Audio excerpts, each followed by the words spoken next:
말씀은 신약성경 요한복음 2장입니다. 요한복음 제2장 1절부터 11절까지 본문입니다. 우리 주어진 본문을 같이 읽도록 하겠습니다. 사흘째 되던 날 갈릴리 가나에 혼례가 있어 예수의 어머니도 거기 계시고 예수와 그 제자들도 혼례의 청함을 받았더니 포도주가 떨어진지라 예수의 어머니가 예수에게 이르되 저들에게 포도주가 없다 하니 예수께서 이르시되 여자여 나와 무슨 상관이 있나이까 내 때가 아직 이르지 아니하였나이다. 그의 어머니가 하인들에게 이르되 너희에게 무슨 말씀을 하시든지 그대로 하라 하니라. 거기에 유대인의 정결 예식을 따라 두세 통 드는 돌 항아리 6이 놓였는지라. 예수께서 그들에게 이르시되 항아리에 물을 채우라 하신즉 아귀까지 채우니 이제는 떠서 연회장에게 갖다 주라 하심에 갖다 주었더니 연회장은 물로 된 포도주를 맛보고도 어디서 났는지 알지 못하되 물돈 하인들은 알더라. 연회장이 신랑을 불러 말하되 사람마다 먼저 좋은 포도주를 내고 취한 후에 낮은 것을 내거늘 그대는 지금까지 좋은 포도주를 두었도다 하니라. 예수께서 이 첫 표적을 갈릴리 가나에서 행하여 그의 영광을 나타내심에 제자들이 그를 믿으니라. 아멘. 아멘. 할렐루야. 3월 셋째 주일 일부 예배 귀한 자리에 또 우리 많은 성도들이 함께 하셨습니다. 또 영상으로도 예배에 참여하는 우리 귀한 성도들의 가정에도 주님의 그 풍성한 은혜가 또 함께하는 그런 복된 예배 자리가 되시기를 바랍니다. 오늘 저희들이 요한복음 세 번째 이제 강론의 시간에 예수님의 첫 공생애의 첫 이적 사역이 행해진 갈릴리 가나라는 동네 그게 일어났던 혼인 잔치집에 물로 포도주를 만드셨던 그 이적의 장소 그 장면을 오늘 저희들은 말씀을 함께 보셨습니다. 우리 예수님의 첫 이적 바로 이 참 상징적이고 또 굉장히 의미가 있고 이것은 그냥 어쩔 수 없이 되어진 일이 분명히 아닐 것입니다. 이것을 통해서 주님의 사역이 앞으로 어떻게 되어질 것인가를 보여주는 그런 분명한 그런 사역이었을 것입니다. 오늘 저희들은 이 예수님의 첫 이적 이 사역을 통해서 우리 주님께서 또 우리 주님을 만났던 사람들의 그런 귀한 고백들을 함께 살펴보고자 합니다. 오늘 저는 말씀을 마리아가 만난 예수 그리스도라는 그런 제목으로 말씀을 전했습니다. 마리아, 예수님의 어머니 마리아이지요. 예수님의 어머니 마리아가 발견한 예수 그리스도, 그가 깨달은 예수 그리스도 이런 관점입니다. 예수님께서 누가복음의 기록을 통해서 보시게 되면 갈릴리 나사렛 동네에 정혼한 관계로 있던 목수 요셉과 그리고 정혼한 처녀 마리아 그리고 그 상황에서 천사가 마리아에게 찾아오고 그리고 그 몸을 통해서 하나님의 거룩한 아들 그리스도가 이 땅에 구원자로 태어나시는 그 엄청난 소식을 듣게 되죠. 그때 마리아가 두렵고 떨었지만은 그러나 주의 계집종이오니 주의 뜻대로 자기를 통해 이루어지이다라는 그런 헌신을 통해서 그리고 이제 그의 몸에 성령으로 잉태된 그리스도를 10달 동안 그렇게 잘 양육을 하죠. 기르죠. 만삭의 몸이 되었을 때에 어쩌면 그때쯤에 이 황제 아구스투스티누스의 황제의 명에 의해서 그 점령 지역에 있는 자들마다 자기 고향으로 가서 호적을 하라는 이거는 무슨 2년에 한 번, 4년에 한 번씩 하는 그런 인구 센서스가 아니죠. 황제의 집권 중에 한 번 있을까 말까 한 그런 일이었다는 거죠. 근데 그때 해필 그 시간에 그 명령이 있어서 나사렛 갈릴리 지방에 살고 있던 이 부부가 이제 이동을 하게 되는 거죠. 유다 동네 땅이 되는 베들레헴으로 그렇게 가게 됩니다. 왜냐하면 요셉이 바로 유다 지파의 사람이고 베들레헴 사람이겠죠. 그러니까 그 호적지로 가서 신고를 해야 되는 이런 참 드라마틱한 상황이 펼쳐지고 만삭의 몸에 여인이 이제 아마 뭐 나귀를 타든지 어떤 방법을 통해서 이동을 시작한 거죠. 그렇게 해서 베들레헴 땅에 도착하게 됩니다. 그리고 거기에 때를 맞춰 이제 우리 예수님께서 그 베들레헴에서 출생을 하시죠. 그리고 헤롯 대왕의 그런 아이를 다 죽이는 그런 학살, 그것을 또 미리 하나님의 사자가 또 연락을 하고 해서 애굽으로 피신했다가 그 헤롯 대왕이 죽었다는 소식을 듣고 우리 예수님, 갓난아기 예수님은 이제 이스라엘 땅으로 돌아옵니다. 그리고 바로 이 자라났던 나사렛 바로 그곳으로 가서 계시죠. 이 세월의 시간 동안에 우리는 이제 주님의 사생애다, 공생애에 좀 대비해서 사생애다 이렇게 말합니다. 이 생활이 한 30년 정도, 우리 주님께서 공생애 사역을 시작하시는 것이 30세쯤 되었더라. 누가복음 3장의 기록에 따라서 그렇게 됩니다. 물론 우리가 또 누가의 기록에는 딱 한 번 12살 되던 어린 예수님께서 성전에서 그렇게 머무는 그런 장면, 잃어버린 예수님을 찾아는 그런 해프닝도 기록이 되어 있습니다만은, 그러나 예수님의 이 사생애에 관한 얘기는 사실은 별로 나타나 있지 않죠. 자, 이제 그렇게 계셨던 예수님이 한 30살쯤 되었을 때에 예수님께서 아버지 요셉과 어머니 마리아를 모시고 장남으로서, 첫째로서 그렇게 그 아마 역할을 잘 했을 것입니다. 성실하고 부지런하게. 그래서 목수의 아들이라는 말은 그도 목수죠. 그 유대 사회는 철저적으로 아버지의 직업을 이렇게 이어서 하기 때문에 그렇게 자라나고 계셨던 예수님께서 어느 날 한 2달 가까운 시간에 집을 떠나 이제 나오신 거죠. 어쩌면 마리아에게서는 이것은 최초일 겁니다. 늘 함께 그렇게 지내면서 동고동락했던 그 어머니 마리아 입장에서는 이 예수가 이렇게 2달 가까운 시간 동안에 여행을 떠나는 거죠. 예수님께서 이제 나사렛에 계셨다가 어디로 오셨습니까? 우리가 지난 시간을 통해서 요한복음 1장을 통해서 보셨던 것은 주님께서 그 나사렛에서부터 세례 요한이 사역하고 있는 요단강가로 주님이 오십니다. 그 지역이 그 당시 지명으로 한다면 유다의 바로 유다 광야 옆에 있는 여리고를 해서 요단강 건너편에 있는 베레아라는 지역이 되고요. 이 지역의 베단이나 이런 동네에 있는 지역들로 이제 우리 예수님께서 세례 요한의 사역지로 친히 오셨습니다. 그리고 세례 요한의 세례를 받으시지요. 세례 요한은 이미 하나님의 계시 가운데 그 일을 하고 있다가 특별히 주의 사자를 통해 그가 받은 하나의 영이 있었죠.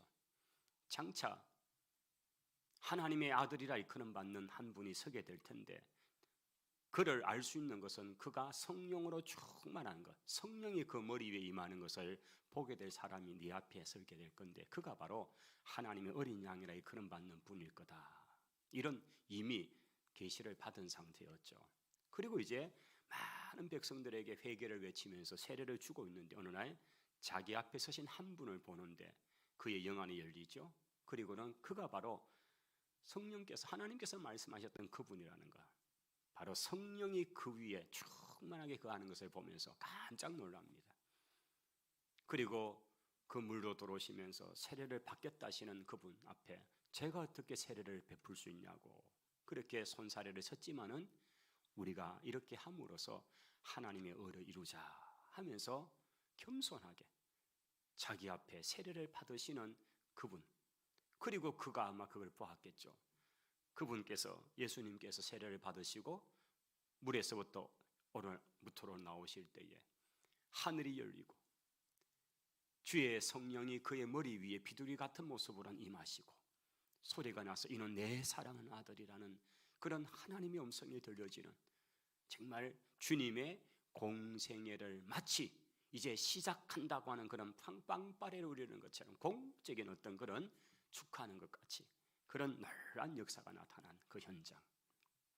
그리고 우리 예수님께서는 성령에 이끌려서 바로 그 앞에 있는 유다 광야로 들어가십니다. 아마 여리고를 지나 올라가면 그때부터 유다 광야가 시작되거든요. 그곳에서 40일 동안 아무것도 지지지 않으시고 기도하십니다. 이것은 인류를 위해서 아버지의 보냄을 받아 이 땅에 온 당신이 그 일을 이루기 위한 정말 인류의 죄를 담당하고자 하는 그 간절한 눈물의 기도, 많은 기도, 이런 시간을 보내고 있습니다.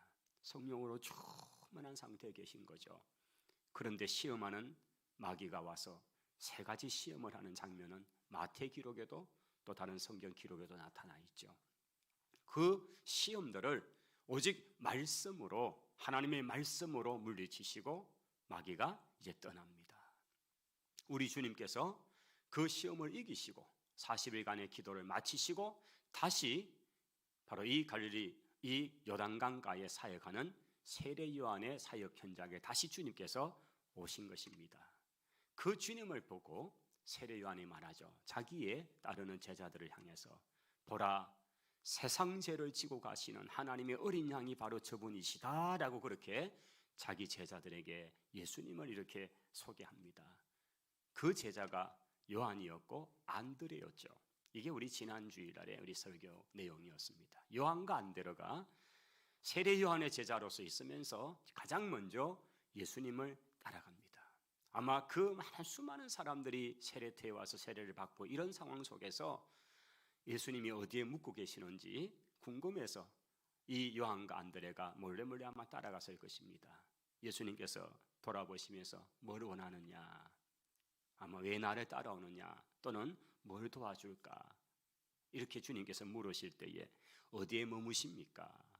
그리고 주님께서 당신이 머무는 곳에 이 두 제자를 데리고 그날 종일토록 많은 말씀을 나누십니다. 로마의 유대의 시간으로 10시다, 오후 4시죠. 그 시간까지 많은 대화를 나누던 그 말을 듣던 요한과 안드레가 너무 기쁜 거죠. 우리 주님과 독대에서 대화를 한다. 이게 얼마나 기쁜 일입니까? 주님으로부터 많은 말씀을 들을 때에 그들이 그냥 마음이 뜨겁고 너무 기쁠 겁니다. 그래서 요한은 그가 예수님 만나고 난 뒤에 아마 한 5, 60년 뒤에 이 성경을 기록했을 것으로 보여지는데, 그때 그 시간까지도 잊지 않고 그 시간이 오후 4시까지였다 이렇게 기록을 남길 정도로, 그러면서 함께 있었던 동네 형님인 안드레가 이제는 자기 형 시몬 베드로를 데려오는 거죠. 내가 그 메시아를 만났다고, 형 내가 그 메시아를 만났다고. 그러면서 그 시몬을 데려올 때에 예수님께서 먼저 시몬을 알아보시죠. 네가 시몬이구나. 이제 시몬이라 하지 않고 장차 케바라 하리라. 케바, 히브리 말 아람어죠. 이것은 반석이라는 뜻입니다. 바위, 반석이라는 뜻이죠. 이게 이제 헬라어로는 페트라, 베드로라는 뜻이 됩니다. 이날 이후로 그 이름은 시몬, 이거는 히브리어 원래 이름이고 거기에다가 붙여서 베드로, 예수님이 지어주신 반석이라는 이름, 그래서 시몬 베드로가 되는 겁니다. 이제 이게 세 번째 제자죠. 그리고 그 다음날 빌립을 만나게 되죠. 빌립도 베드로나 또 요한이나 같은 동네 이 베세다 사람이다.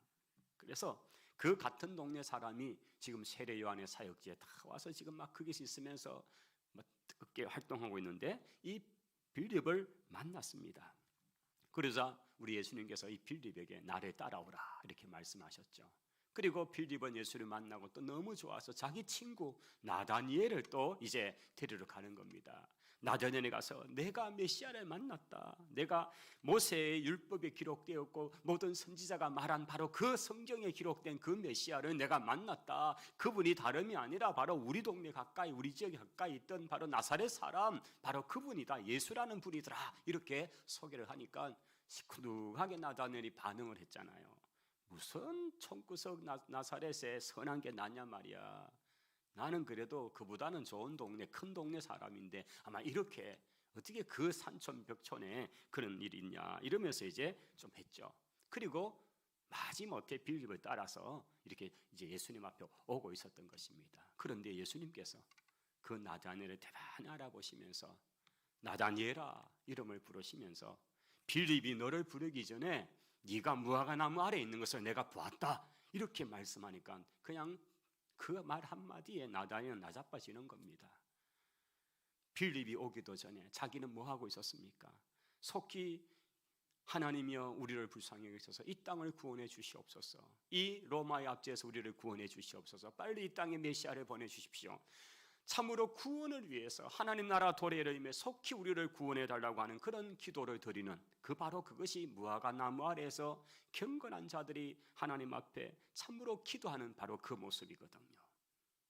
바로 그걸 주님께서 봤다는 거죠. 하나님이시니까. 나다니엘이 무엇을 기도하는지 그 무화과 나무 아래에서 하나님 앞에 기도하는 걸 주님이 아시잖아요. 그거는 다른 사람이 알 수 없는데 나다니엘만 알 수 있는 일인데, 그런데 이것을 주님께서 말씀하는 순간에 나다니엘이 깜짝 놀라면서 그가 뭐라고 고백합니까? 랍비여, 당신은 하나님의 아들이십니다. 당신은 이스라엘의 왕이십니다. 그렇게 대반의 그런 고백을 하는 거죠.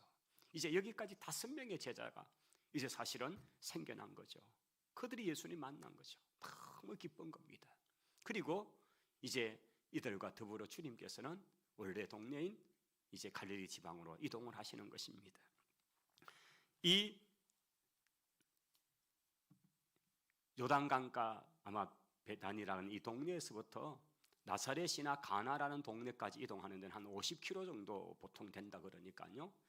이틀 사흘 정도 이동을 해야 되는 거리였습니다. 이제 이렇게 해서 이동을 했습니다. 오늘 성경 2장은 이제 사흘째 되는 날이라고 시작이 되고 있죠. 여기에 이제 등장되는 제자는 아마 이 5명의 제자다라는 생각을 염두에 두시고 오늘 이제 말씀을 듣는 겁니다. 자, 어머니 마리아 입장에서는 어느 날 뭔가 짐을 하나 꾸려서 나가신 아들 예수께서 거의 50일, 60일 정도 후에 이제 나타나신 거예요. 그리고 나타나신 장소가 이미 이제 아마 약속이 되어 있었던지 모르지만은 이 갈릴리 가나라는 동네는 나사렛 예수님의 자라나신 그 동네하고는 한 6km, 15리 정도 떨어진 그런 거리입니다. 1시간 반 정도면 걸어가면 닿을 수 있는 그런 동네거든요. 그러니까 서로 교류가 있고 잘 아는 지역이지요. 거기에 잔치가 있었고 그 잔치에 어머니 마리아는 아마 일찍 가서 일을 돕는데 여러 역할을 가만히 본문을 보면 이거는 그냥 손님으로 초대받아 간 정도가 아니고 친척의 가능성이 크다는 게 가능한 유추입니다. 왜냐하면 포도주가 떨어졌는데 그걸 안절부절하고 있는 모습은 손님 정도는 아니거든요. 마리아는 그 일에 아마 적극적으로 뭔가를 도와야 되는 그런 집안 같아요. 그래서 마리아는 거기 계셨고 이제 예수와 그의 제자들을 함께 초청이 아마 되어서 이제 오셨다는 겁니다. 그렇게 이제 주님께서 5 제자와 더불어서 갈릴리 가나 이 혼인 잔치집에 계신 거죠.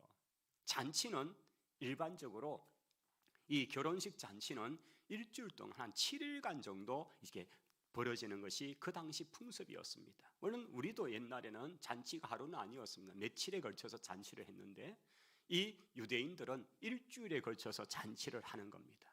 특히 이제 저녁 시간에 잔치가 많고요. 결혼식도 저녁에 보통 시작을 합니다. 지금도 이스라엘에 가면 호텔 같은 데서 결혼식은 대체로 이제 저녁에 시작을 합니다. 왜냐하면 창세기에 그 하루의 시작을 얘기할 때에 저녁이 되며 아침이 되니, 그래서 지금도 시간을 그들이 얘기할 때 우리가 서는 24시 똑같은 시간을 서지만은 그러나 그들의 날의 개념은 저녁이 시작될 때 이제 새날이 되는 거죠. 그래서 금요일 해가 지는 시간부터 안식일이 시작이 되는 겁니다. 24시간으로 보면 토요일이 안식일이 되지만은 그러나 그분들의 시간은 해가 지면 하루가 시작되기 때문에 그래서 금요일 밤이 벌써 안식일이 시작이 되는 거죠.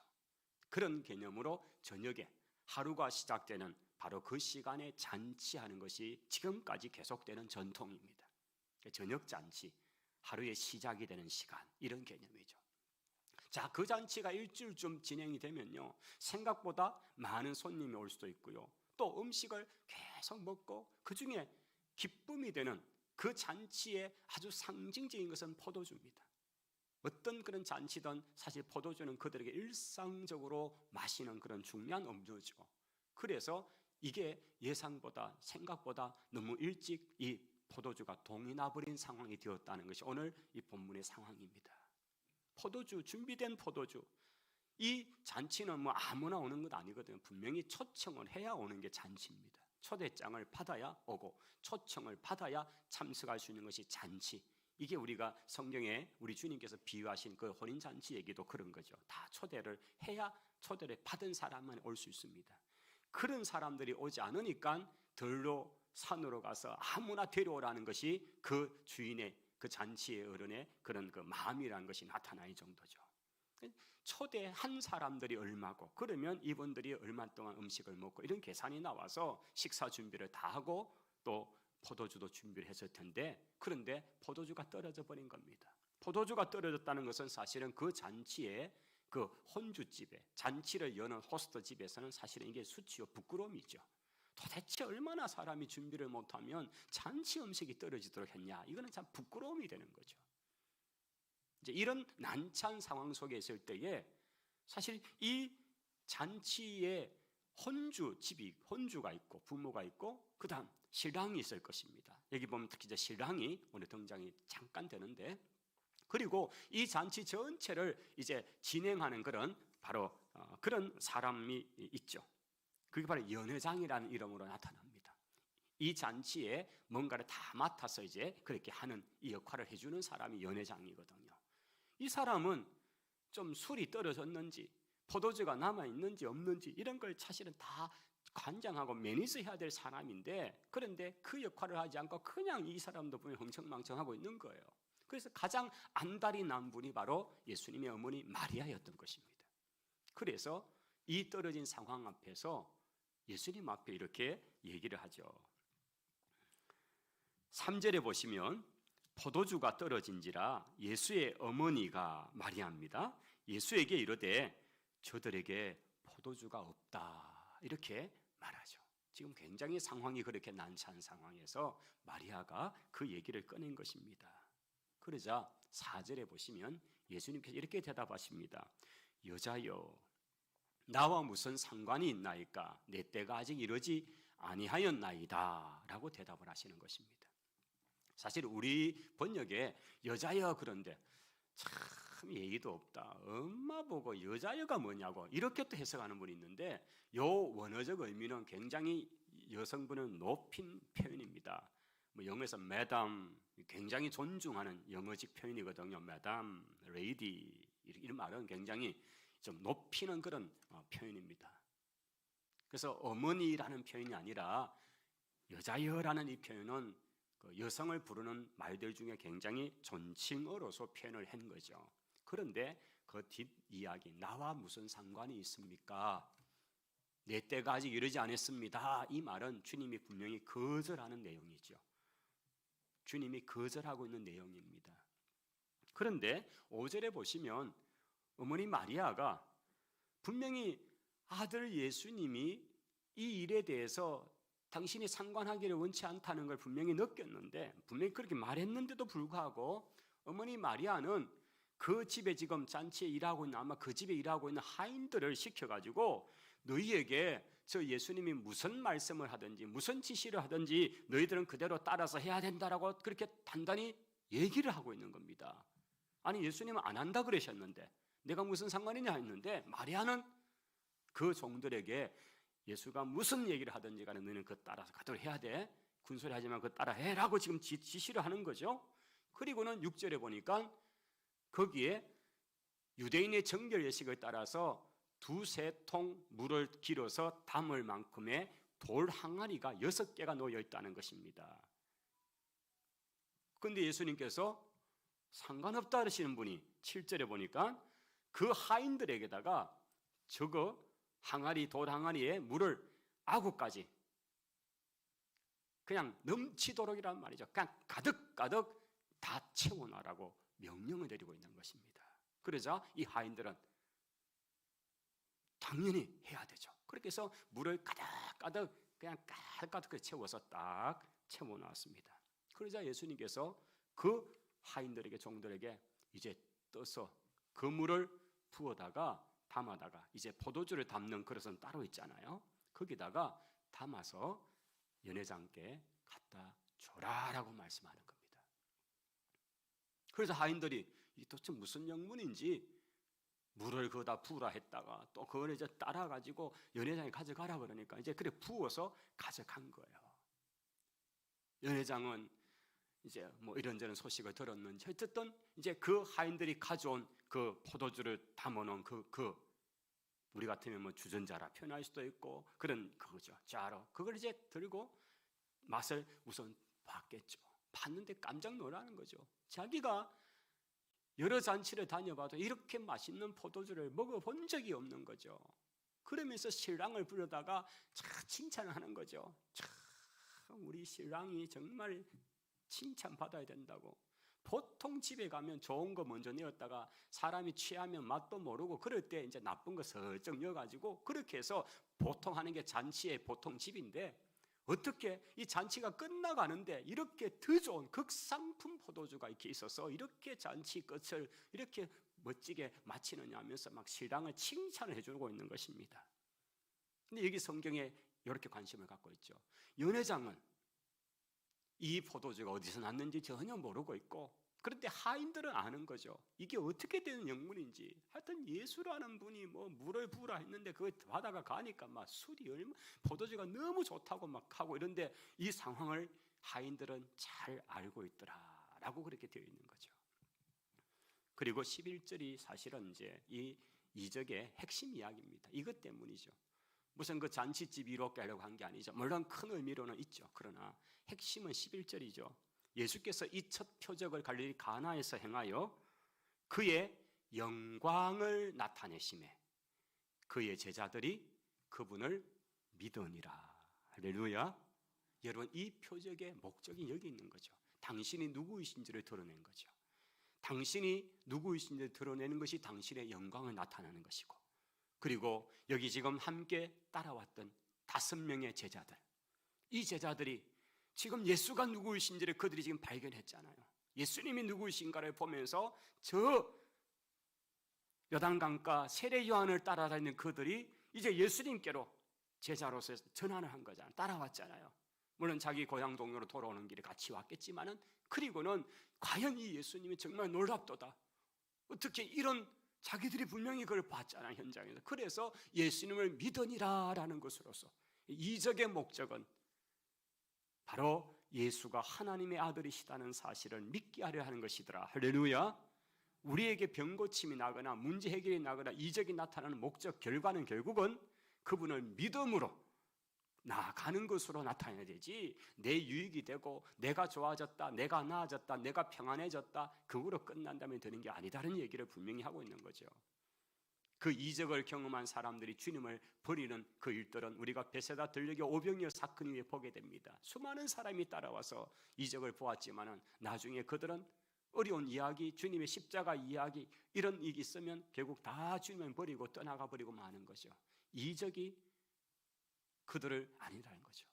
진짜 중요한 목적은 여기 있는 거죠. 저는 이 상황 속에서 마리아는 그러면 어땠을까? 저는 마리아의 태도를 한번 보고 싶은 거예요. 여러분, 마리아는 자신이 처녀의 몸으로 그 동네 사는 아마 늙은 총각인 요셉과 약혼한 상황 속에서 그때에 어느 날 갑자기 천사가 나타났습니다. 이게 꿈이 아니었습니다. 천사 가브리엘이 찾아와서 자기에게 말했습니다. 네가 잉태할 아들은 큰 자가 되고 지극히 높으신 이 아들을 이끌어질 것이고 왕으로서 영원히 야곱의 집을 다스릴 것이고 그 나라가 무궁할 것이라고 하는 바로 그 음성을 듣게 된 겁니다. 누가복음 1장에 나와 있는 바로 이 이야기입니다. 깜짝 놀란 거죠. 그리고 만삭의 몸으로 겨우겨우 이제 호적하러 베들레헴에 도착했는데 세상에나 아기를 낳을 집 방 하나가 없습니다. 아무리 뒤져도 자기를 위해서 민박집 하나 내주지 못하는 이런 상황 속에 있을 때에 겨우겨우 배려를 받은 것이 양이나 먹는 바로 그 우리에다가 거기 이제 들어가서 거기서 자기 아기를, 이미 이름은 예수라고 그렇게 부르라 했으니까 아기 예수님을 낳았잖아요.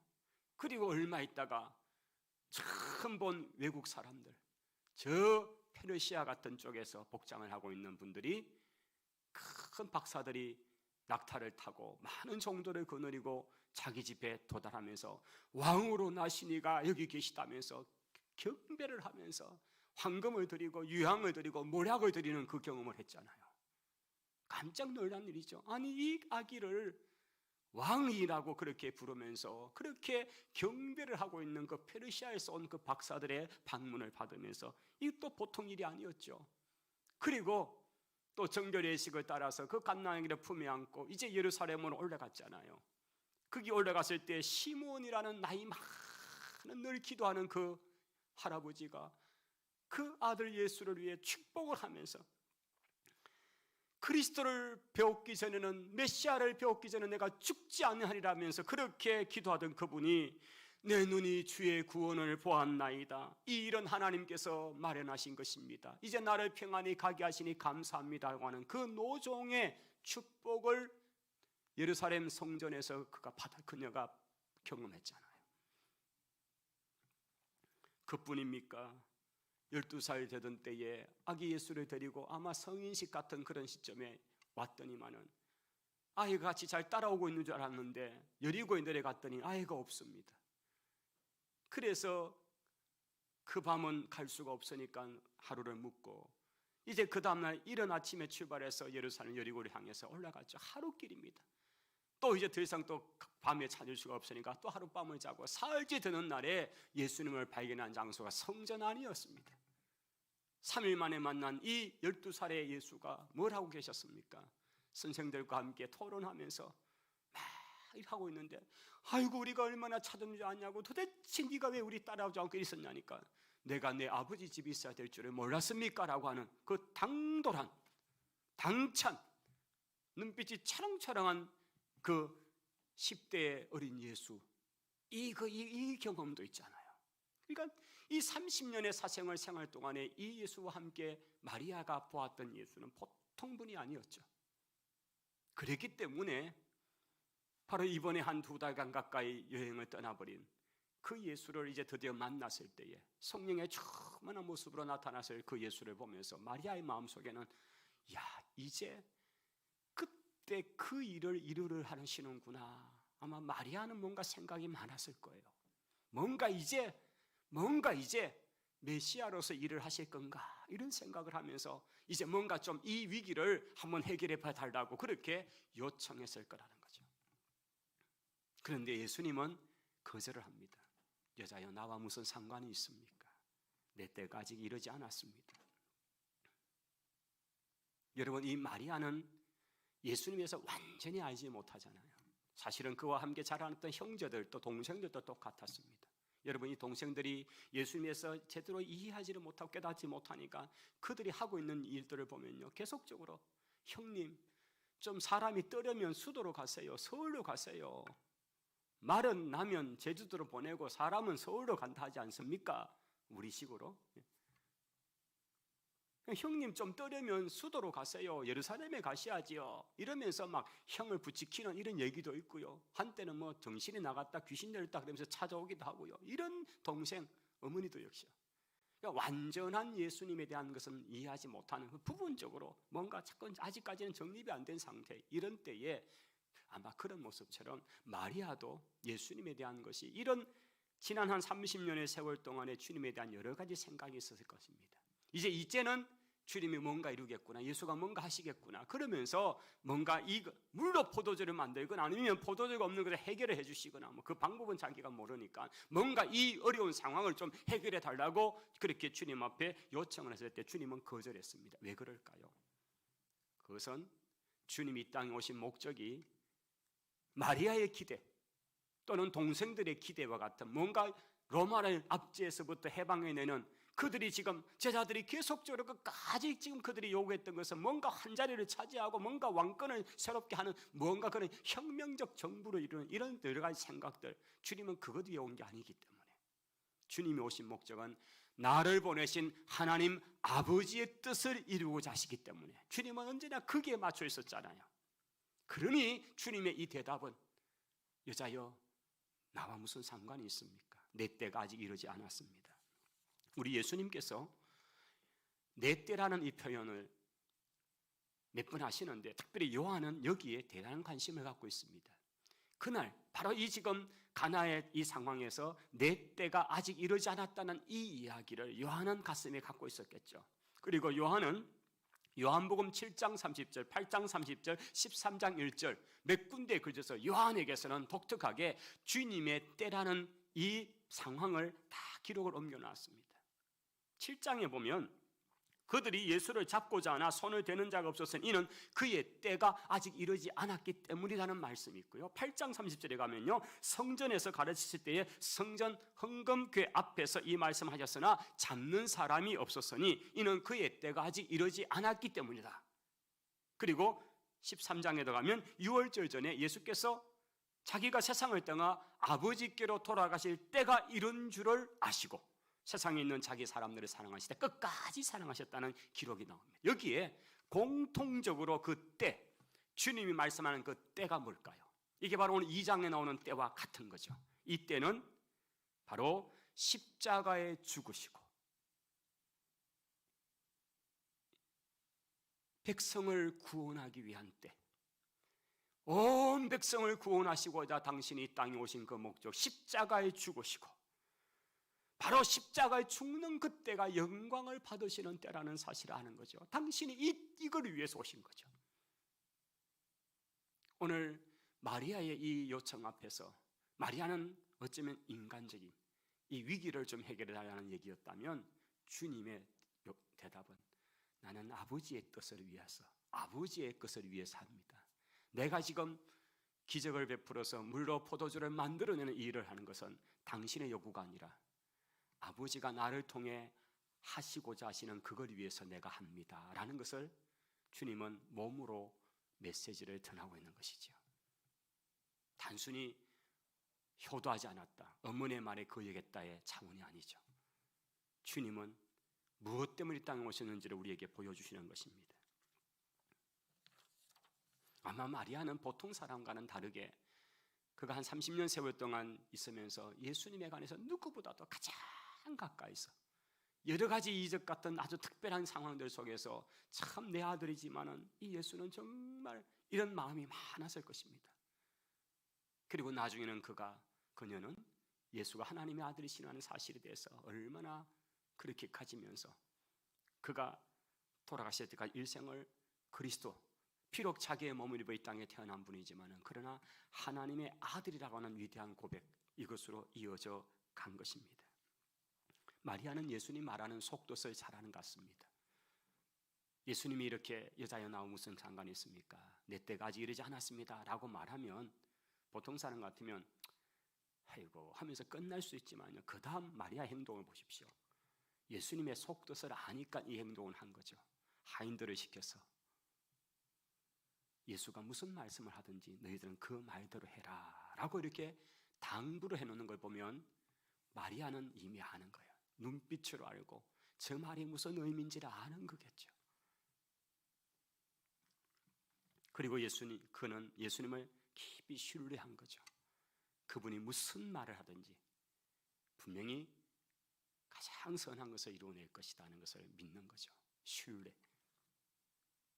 저는 마리아가 만난 예수님, 그냥 늘 함께 지냈던 예수님, 30년간 기르기도 하고 의지하면서 이렇게 살아왔던 예수님이에요. 그러나 이제 그분이 공생의 사역, 한 50일여의 여행 이후에 만났던 예수님, 그리고 갈릴리 가나 이 현장에서 만났던 예수님, 거기에서 마리아가 느꼈던 것은 아마 이 물로 포도주가 된 이 놀라운 기적, 예수님의 공생의 첫 번째 이적을 보고 난 다음 마리아가 느끼는 예수님의 모습은 뭔가 참 많은 어떤 것들을 그녀는 가슴에 품었을 것입니다. 오늘 또 우리가 주님을 따른다고 하면서 주님을 통해 영생을 얻는 마음도 있고요, 하나님이 큰 일을 해내겠다는 그런 어떤 큰 그런 꿈도 있습니다. 그러다가 좀 안 좋은 일이 생기면 하나님이 정말 나를 아시기나 할까? 하나님이 때로는 살아 계시는 건 하는지, 하나님이 복은 주실 수 있는 분인지, 진짜 나를 사랑하는 게 맞은지, 이런 의심까지도 들 정도로 왔다 갔다 할 수 있는 것입니다. 자기 욕망, 자기 소원, 자기 원하는 것 채워지지 않으면 그렇게 쉽게 우리 마음이 또 그렇게 가부드려라는 것입니다. 예수 이름으로 자기 필요한 것 채우려 하지 마십시다. 내 기분 따라 하나님을 쥐었다 폈다 하지 말아야 합니다. 그저 하나님의 아들이시고 예수님이시니까 그분을 신뢰해야 합니다. 그분을 믿는 것입니다. 하늘의 벼락이 떨어지든 땅이 꺼지든 억울한을 당하든 좌우당간 하나님이 나를 사랑하시고 그리스도가 나를 위해 구원해 주시고 나를 위해 십자가 지셨다는 이 놀라운 사실, 여전히 나를 사랑하시고 나를 끝까지 이끌어 가신다는 그런 확실한 신뢰를 가지고 주님과 함께 살아갈 수 있기를 바랍니다. 마리아가 만난 예수 그리스도, 바로 오늘 우리 마음속에 그 주님이 무슨 말씀을 하시든지 우리 앞에 어떤 일이 펼치든지 그분을 끝까지 믿는 믿음 가지고 살아갈 때에 주님께서 주님의 뜻을 이루어내실 것입니다. 주님은 이 첫 이적을 통해서, 그것도 그 시대에 포도주를 담을 수 있는 그릇이 아니고요, 이 돌 항아리는 정결 예식용이에요. 오늘 여기 본문에 보면 정결 예식에 사용되는 돌 항아리다. 이것은 정통 유대인들의 집에 밖에 나갔다 오든지 하면 거기에 담아놓은 물을 가지고 손을 씻고 발을 씻어야 합니다. 이것은 오직 그 목적입니다. 여기다 물 담아놓고 물을 마시기 위해서 하는 게 절대 아니죠. 이것은 유대인들의 출애굽기 레위기법에 따라서 정결 예식용입니다. 그런데 주님께서는 거기에 물을 담아놓고 그것을 포도주 담는 통으로 바꿔버리셨습니다. 저는 이 속에도 주님의 첫 번째 이적에 중요한 메시지가 있습니다. 구약의 법에 매여서 살던 그들에게 이제는 그 법의 틀을 깨시는 거죠. 사실 그 정결 예식 돌 항아리에 다른 물이 들어갔으면, 즉 포도주가 담아졌다면 그 정결 예식 그릇은 이제부터는 사용될 수가 없는 겁니다. 주님은 굉장히 의도적으로 그때 포도주 담는 것이 따로 다 있거든요. 굉장히 큰 그릇들이 있습니다. 우리가 흔히 보는 장독 같은 그런 그릇들. 그런데 주님은 그게 아니고 오직 정결 예식, 구약의 법에 함축되는 바로 그 돌 항아리, 그 물을 떠다가 손을 씻어야 거룩하다. 그걸 그렇지 않으면 아주 법을 어긴 부정한 자다. 나중에 바리새인들이 계속 예수님을 공격했던 이야기가 왜 손 안 씻고 밥 먹냐, 부정하다, 이렇게 공격했던 바로 그 유대교의 틀에 주님은 그걸 깨트려 버리시는 거죠. 그 돌 항아리를 술, 포도주를 담는 항아리로 바꿔 놓으심으로써 이제는 구약의 법, 그런 제도가 아니고 그리스도 당신이 생명이고 그리스도 안에 참 자유가 있고 그리스도 안에서 새 계명의 은혜를 누리게 되는 것을 보여주시는, 그래서 주님은 첫 이적이 바로 이런 의미가 이 속에 담겨져 있는 놀라운 일이었다는 거죠.